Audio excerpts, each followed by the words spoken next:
On today's episode of Hot Kitchens, we're going to be joined by my good friend Emily Schumann, who is no stranger to the kitchen and also a top cocktail maker, at least in my book.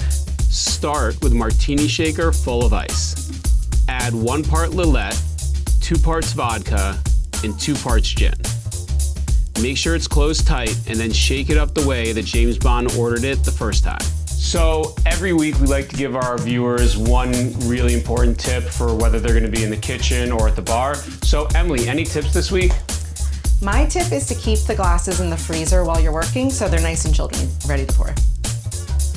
Pour out your martinis into your pre-chilled glasses, add a twist of lemon, and enjoy. All right. Time to test. Cheers.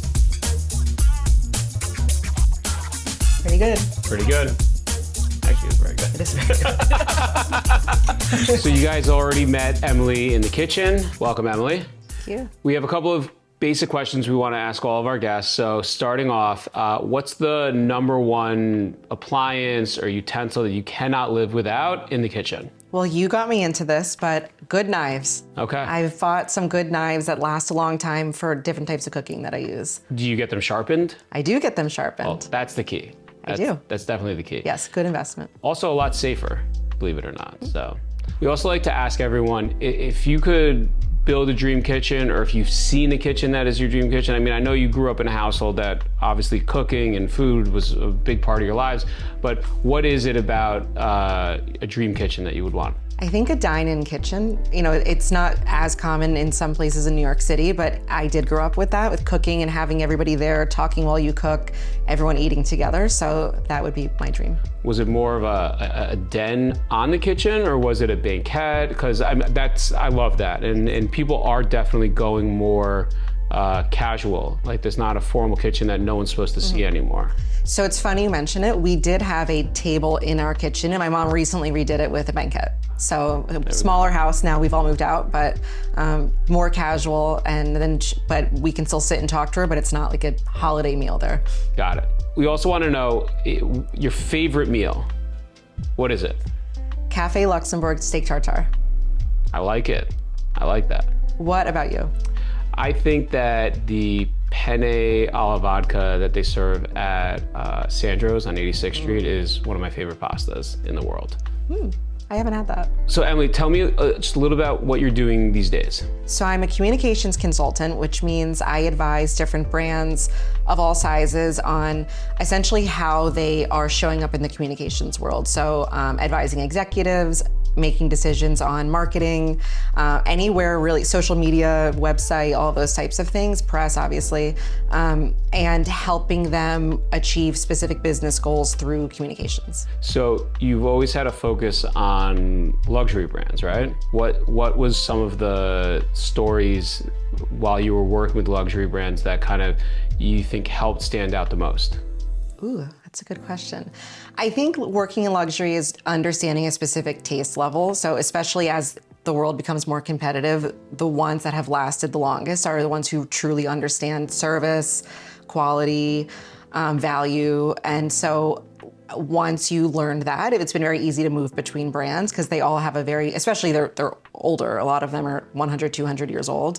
So understanding their clientele, whether it's a destination, whether it's a building, whether it's a restaurant, a fashion brand, they speak the language of their customer so well, or the client, and that's, you know, once you're in that, it makes it very easy to move around, and it's just interesting how they know their business inside and out. So taking that and kind of segueing into what you're doing right now, tell me what it's like working with a 200-year-old brand, Fifth Avenue. Yeah, so Fifth Avenue is a brand. People think of it as a street, and my job is maintaining the reputation of the street, but it is a brand. So we connect every day with clientele who are coming to New York, whether they're New Yorkers who are shopping, retail tenants who are looking at spaces, people who are choosing to book hotels there.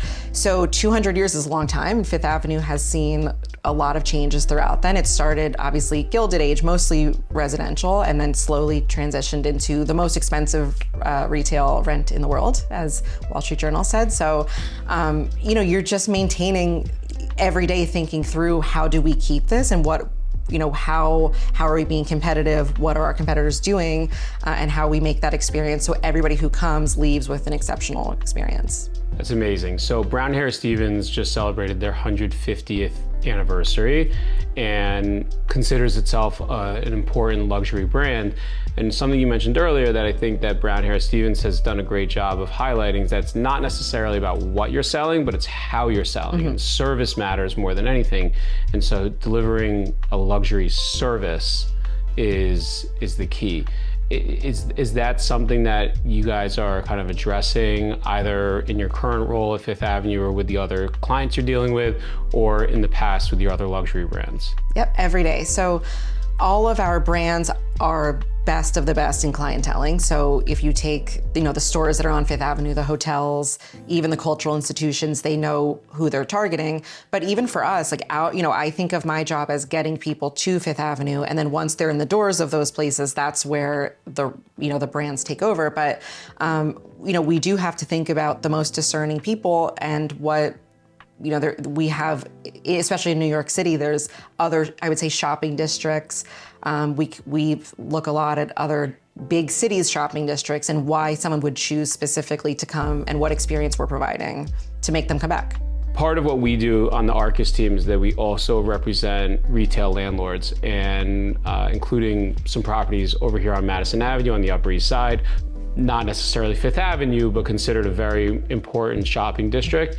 What do you think is one of the trends that is happening in retail that's changing the landscape?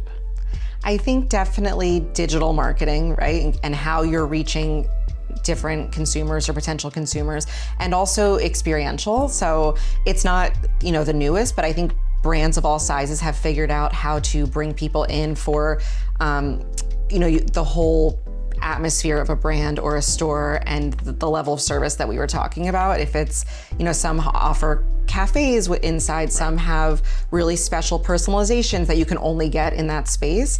And I think that's where I've seen the biggest success, no matter how big the brand is. Right, I mean, it's pretty incredible. We're around the corner from Ralph's Cafe on 72nd and Madison, and Polo has turned itself into a food brand with its restaurant just off of Fifth Avenue. The cafe here, there's lines out the door, down the block. It's really unbelievable. And people shop while they're there, or it's just brand recognition? I think it is converting. I wouldn't know for sure, but I think that it is, and it's also reaching a new customer for them too, right? So it's people who want, whether they've seen it online or they're visiting from out of town and they've seen it and they want that experience, and it's reaching somebody new, and they've all done it really well. I mean, there's tons of brands that have done that. Like in my district in Fifth Avenue, LV Cafe just opened, Tiffany Blue Box Cafe, and it is bringing in, there's lines every single morning, and it's a hard reservation to get. Right. It's a great reuse of space that otherwise might not be selling as many units as it used to on the floor. Right. From a residential real estate perspective, what do you think is most important to people's experience when they're searching for real estate and working with a broker? So I think for me, as someone who's gone through the process, it's really someone who understands what I need and also can hear what I'm not saying. I'm not an expert in the residential real estate space. So, understanding how to communicate about neighborhoods and trade-offs and what you're specifically looking for. And I think just understanding, the value of apartments and what the trade-offs are and what, and good long-term decisions. Right. I mean, what's so interesting is going back to kind of looking at the full spectrum here. You're working with a 200-year-old brand. Your clients often, like right now, are some of these big commercial landlords who are thinking in decades. So, we're talking centuries and decades. A lot of times on the residential real estate level, you're talking about years, like months and years. Right. And so the mindset of making some of those decisions, you need to really adjust for it. And sometimes, sometimes you need to take a residential decision and think about years. Sometimes you need to take these retail commercial decisions and think about what's going to happen, in the next few months. Right. What are some of the things that are the most exciting, maybe you can tell us some secrets or not, but the most exciting things coming up for Fifth Avenue and that whole area? Well, this is not a secret, but we did just announce a plan to redevelop the actual street bed of Fifth Avenue. So widening sidewalks, adding trees, and bringing it really back. You know, if we talk about 200 years, bringing it back to some of those earlier golden days. Yes, a pedestrian focus. And that really benefits the tenants and the retailers as well, because it brings, you know, it's a better experience for, even if you're a commuter and you're passing through, it's a better experience. It keeps people longer and just a nicer, if you look at some competitive streets around the world, everybody has that except for us. And Fifth Avenue is a major contributor to New York City's economy. So, you know, I'm very excited for that. We've also had some great new stores move in the last year. So that'll be, you know, I'm looking forward to seeing what all this is in the future. And if any of you have walked along Fifth Avenue during the holiday times and had that incredible smell that just encapsulates the holidays, Emily is the person you have to thank for that. So yes, thank you. You're welcome. Thanks for noticing. It's been great to speak with Emily about the past, present, and future of Fifth Avenue and luxury brands. Thanks for tuning in to another episode of Hot Kitchens on the Moore Network, powered by Brown Harris Stevens. Cheers. Cheers.